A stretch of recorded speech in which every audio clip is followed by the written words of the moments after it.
The Miami Dolphins with another convincing win today as they defeat the Carolina Panthers 42-21 at Hard Rock Stadium. If you're new here, throw me a little subscriber action, baby. I'm at $3.99, one more to get to 400. I appreciate everyone that takes the time to listen to me make no sense for a few minutes and then bounce out. It truthfully is the highlight of my day, and I enjoy doing this. Anyway, the Miami Dolphins moved to 5-1 on the season, and ultimately, they must have gotten the memo that hockey season is back because they played 3 periods, not 4 quarters. Although ultimately we got to the desired result, and that was the ass kicking that we expected. It did come, but it didn't come until the second quarter and beyond. But the first quarter, I was so livid with this team. 2 drives by the Panthers, 2 touchdowns, 2 drives by the Dolphins, absolutely nothing. I was pacing back and forth. I was really thinking we were going to lose to the Panthers. I really thought that. There was a point there, late first quarter, I was legitimately concerned we were going to lose this football game. Not that it was just going to be close, but that the Dolphins were going to get humiliated by the Panthers, and, it would have been a real bad video. I don't know what I would have came on here and said. It would have been a lot of swearing, a lot of anger, but since they came back and ended up laying the smackdown, it's all smiles, baby. It's all smiles. And, after that disaster of a first quarter, the defense picked it up. The D-line was great today. Bradley Chubb, Christian Wilkins, those guys really got to work today, getting to Bryce Young, got a few sacks on him. I know one was called back. The secondary, it didn't look too good today. Xavier Howard left with a groin injury. Hopefully that's not too serious because we need him. We need that man on the defensive side of the football, especially when Jalen Ramsey gets back, because it seems like every game to this point, the side opposite of Xavier Howard kind of gets picked on. It really does. Adam Thielen had 100 yards at halftime. I mean, holy shit. The run game for the Panthers was kind of getting there, but the Dolphins ended up slowing it down in the end. Look, I mean, there's not too much I could complain about, even though, personally I don't really believe in the Vic Fangio system, at least so far.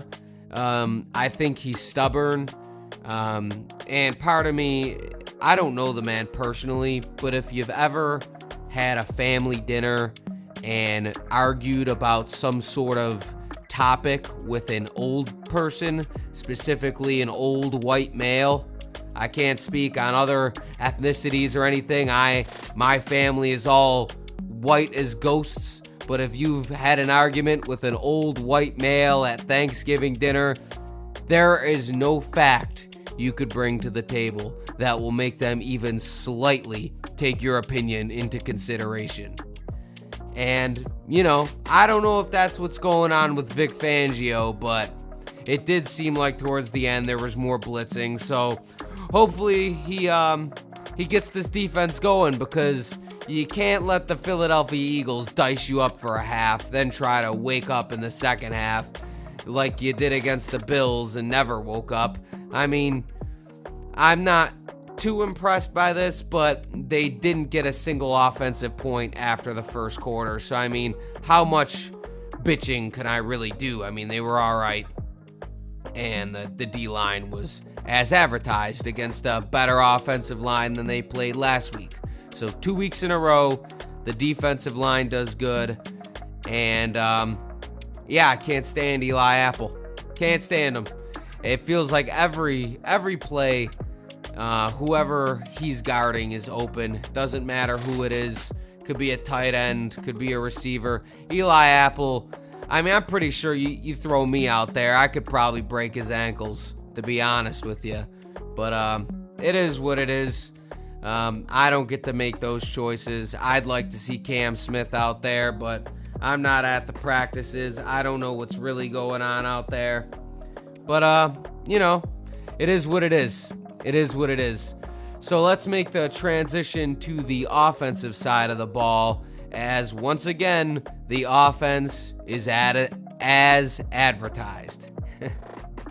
The run game, slicing them up. Raheem Mostert, beautiful game. He was bouncing off defenders, angry, physical running all game. 3 touchdowns, got the hat trick, another hockey reference. And 1 receiving, 2 on the ground, and also had some other big runs in there. Could have had a really long one. I'm talking like a 90-pluser if he didn't bump into Alec Ingold in that one run. I believe it was in the 3rd quarter. Then also Chris Brooks got hurt. Man, I hope he's all right. That looked like a tough injury. Should bring that up. Speaking of injuries, Tyreek Hill gave us all a heart attack for a little bit when he ran out of bounds and then immediately went to the locker room. I seen Omar Kelly, my personal favorite Dolphins media member, tweet that he didn't believe that Tyreek Hill actually got an IV because it was too fast between him going to the locker room and him coming out. My rebuttal to that was that when he was running to the locker room, you could see the IV solution in his hand. So he most definitely did get an IV, and it most definitely was cramping, not a hamstring injury. So Tyreek Hill balled out, man, and he'll be getting a hefty fine as he got that long touchdown, as he seems to do every week this year. Long touchdown to Tyreek Hill, it's clockwork. And he grabs a guy's phone. It was some sort of personnel or cameraman. They must have had it scripted. But maybe it was because it looks scripted. The NFL doesn't want that out there. Because he was recording on his phone. You'd wonder, well, how did he know? He was recording on his phone. What, did he know there was going to be a long touchdown there? I can't speak on it. Maybe it is scripted. But I don't think so. I think Tyreek probably, I don't know. I don't know how that guy knew to record, honestly. That's got to be why the NFL doesn't want that video out there, is they're trying to wipe it off Twitter. Obviously, it's going to get out there regardless. And it was a good celebration. I don't see the taunt. I could understand a fine because you kind of are, you're clowning out a little bit. I should say clowning out, and the NFL is always going to fine you for having too much fun, so that won't surprise me, not in the least. But, look, if I had Tyreek Hill money, I'd pay his fines off for him, but, he's got a lot of money. They signed him to a huge contract. He's not going broke off the fines, although I'm sure he'll make the argument that he shouldn't be getting fined. But whatever, it is what it is. Tyreek Hill, another big day, over 160. Tua Tagovailoa, our favorite player. I can't believe we're so long into the video. I haven't even spoke on Tua yet. He was pretty good today. He missed a couple of throws, but happy to say he had no interceptions today. 3 touchdowns. That was what I said going into this, is that I didn't want to see any interceptions today, and I don't really think there was even a close call other than that one that hit the ground, where the guy pretended it was a pick. But other than that, Tua played a pretty clean game. Offensive line, even with Eichenberg, who wasn't great but was serviceable, they still got a good push and, did their thing. I don't know how many total offensive yards the Dolphins got today, but it was enough to put up 42 points. And honestly, a 40 burger. And we're all just sitting here like, yep, yeah, that's normal. Like, I don't know about you guys, but I don't know. I don't really feel like the Dolphins destroyed them offensively or anything. Even though, man, 42 points, I mean, that's a lot of points, man. And the Panthers aren't the worst defense in the world either.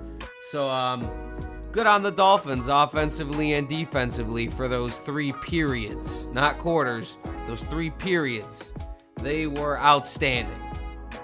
And, I'm going to go enjoy some of these 4 o'clock games. I'm hoping for the New York Jets and the Patriots to lose because I am a man of class and I enjoy the agony and pain of Patriots and Jets fans all over the world. Shout out to Jets Talk Radio, one of my favorite football YouTube channels. They happen to be Jets fans.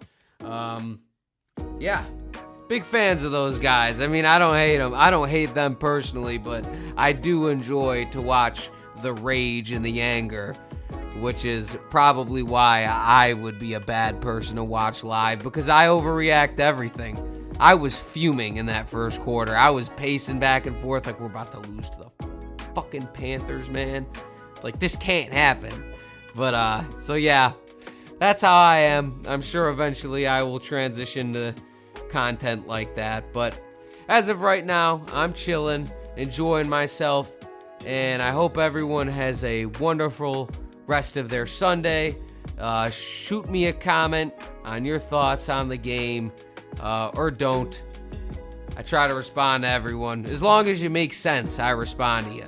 If I don't respond to you, it's either I didn't see it or I couldn't understand what you were trying to say, or I'll heart it. If you're saying something that I feel like I can't respond to, like it's just a compliment or you're just saying fins up or something, I will heart those comments because I can't think of a response. But for the most part, I do respond to most people, and I see those people who have commented multiple times. I notice you. Don't think I don't, and I appreciate it. Every one of you, even the ones of you that don't comment or that are secretly lurking in the shadows, hating me. I appreciate you too. All right, I'm not making any sense. I'm fucking out of here.